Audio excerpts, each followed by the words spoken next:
The first reason is that to allow euthanasia is to fundamentally reverse the psyche, the psychology of medical care.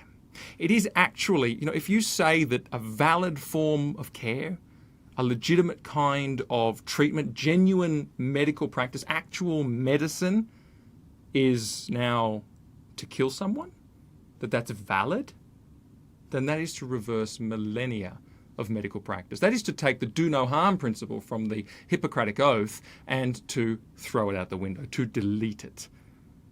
And to those who say that euthanasia is already practiced because of the reality that sometimes you can apply medical treatment to a patient, and because of the principle of double effect, that treatment may also have the related effect of hastening the death of that patient, I'd say please go and do your research and find out what euthanasia really is, because it's that kind of woolly thinking that is setting us right back in this debate. That is not euthanasia. And there's a whole range of reasons why that's not euthanasia, but the most confronting one that I've heard is this. You ask yourself the question, if the patient were to unexpectedly live through a course of treatment, would you kill them anyway? If yes, that's euthanasia. They weren't supposed to survive. If not, then actually it's a cause for celebration that they lived, because of course the intention was not to kill. The intention was to treat. It was care, it was medicine. There is all the difference in the world between care and killing in our medical psychology and the way we practice medicine today, and there always has been. But I know that this law won't end here, because to change the way we think about medicine so fundamentally will definitely result in a ripple effect that will go right through the system. But there's a second reason why I know that this will not stop here, and that is because euthanasia laws always change. You think about it. If you do away with that principle that we once called sanctity of life, that bedrock principle I just described, you never intend to kill anyone, well, where do you draw the line and why? Victoria says 6 months. What about the person who is in intolerable pain, who is suffering every day, who has 8 months to live? Why be so devoid of compassion that you would say that they don't qualify, whereas the 6 months do? What about the mother who has a 17-year-old daughter, and the 17-year-old daughter cries out for the right to die because she is suffering with advanced stages of painful cancer? Why would we be so mean as to say that a 17-year-old is arbitrarily shut out when an 18-year-old is able to make the decision with perfect competency?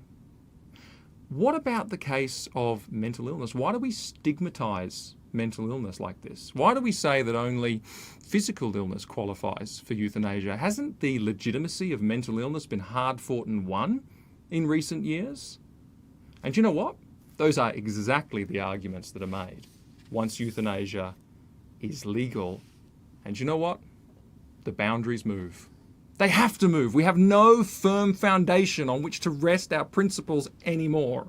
We've said death is okay. We've said killing is okay.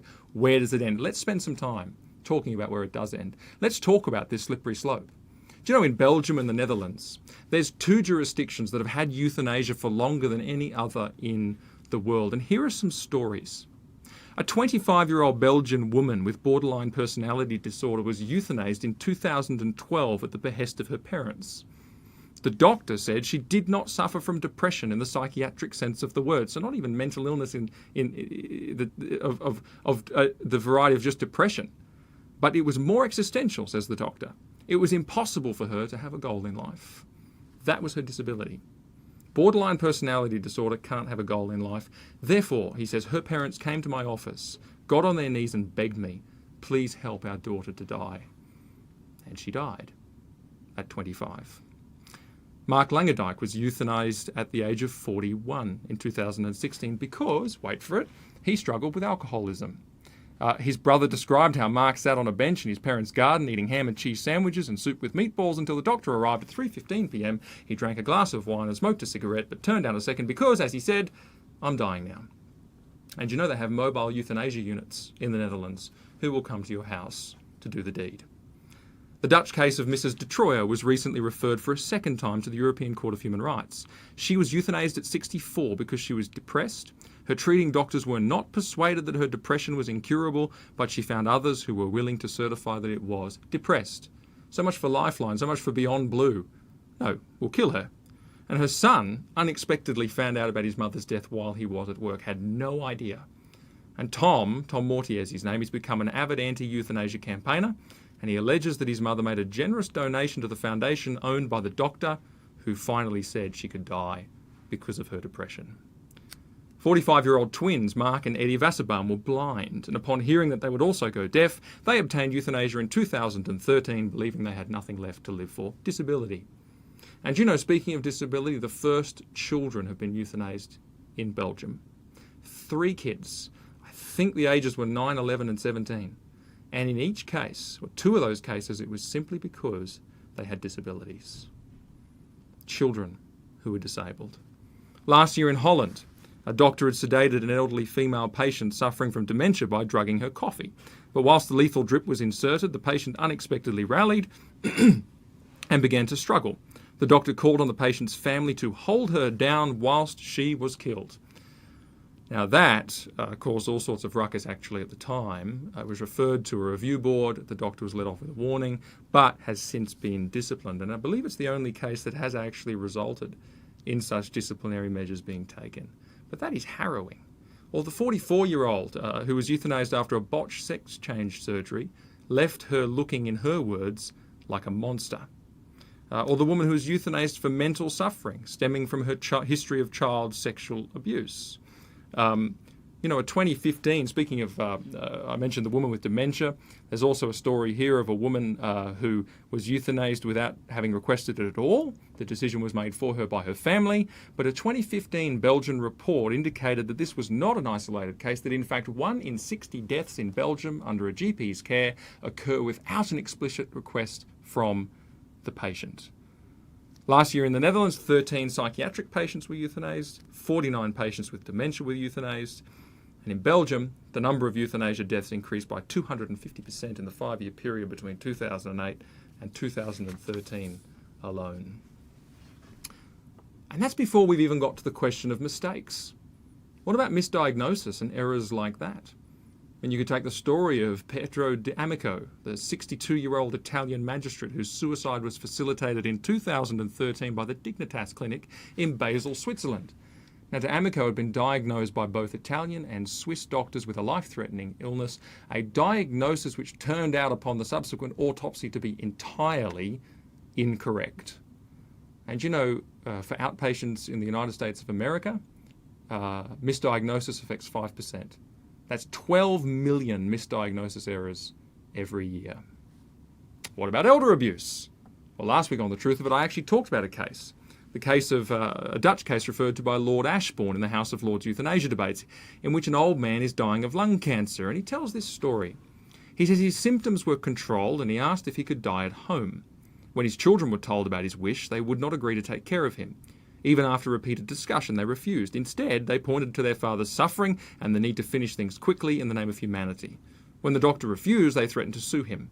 As the patient insisted on going home, a social worker went to investigate. She discovered that the patient's house was empty and every piece of furniture had been stripped out by the family. 36% of euthanasia patients in Oregon report concern about being a burden on family and friends as a reason for choosing to die. Do you know Lord McCall? He summarised the situation in the Netherlands like this when he spoke in the House of Lords in the UK. He went over there to check it out, and he said the Dutch doctors told us, we agonised over our first case of euthanasia all day. But the second case was much easier. And the third was a piece of cake. We found that rather chilling. There is empirical evidence, he says, to show that the current practice of euthanasia in the Netherlands is out of control. Professor John Griffith states that the system of regulation is not working. Doctors are not reporting cases of euthanasia that they are practicing, and this is confirmed by the conclusions of the Remelink Commission, which found that the number of reported cases of euthanasia is as low as 18%. It's unbelievable. Professor Theo Boer, once a strong advocate of euthanasia in the Netherlands, in fact, publicly so when it was being legislated. He actually reviewed 4,000 cases, and this is his conclusion. He says, we've been wrong, terribly wrong, in fact, to believe that regulated euthanasia can work. Some slopes are indeed slippery. See, when we say slippery slope, it's not just a logical fallacy. Slippery slope is something that is observed when it comes to euthanasia all over the world. Let me add this final statistic. Studies show that between 3% and 7% of assisted suicides result in complications, euthanasia deaths. And that includes regaining consciousness, vomiting, gasping for breath, and seizures. In fact, the longest euthanasia death recorded in the state of Oregon in the United States took 4 days and 8 hours to complete. Now, why do I say that? Well, because the euthanasia campaigners always say roughly 3%, as high as 4, as low as 2, so let's say roughly 3% of patients who have terminal illness die in pain. And this statistic shows that euthanasia does not solve that problem. You will not get away from the 3%. They suffer dreadful and terrifying complications under euthanasia legislation and regimes as well. And you know, as I look at this whole dark business of euthanasia, and I have looked at it quite a bit, and it's dark. It's one of those really nasty and messy things. And you ask yourself, why so dark? Why does it become this deep, dark vat of just, well, evil, actually, in which people kill and people die and people suffer, in which there's no respect for life anymore? Well, do you know, I think it's obvious. God is the giver of life. God is the nurturer. He's the sustainer. He is the one who loves and cares for life. He's the one who created life. And you know, death, by contrast, well, it's an imposter in God's creation. It doesn't belong. Death is here because of sin, because of evil, because of what the devil's work was. And so do you know, if we really want to take that on ourselves, to change from that noble cause, that noble desire, to be givers of life, bringers of life, lovers of life, nurturers of life, if we want to give that away and say, no, we'll be angels of death, we will in fact, by our own hand, be responsible for killing, for taking life, when we decide that it's worth doing. The end can only be dark. The end can only be black. And that's simply because of what death is.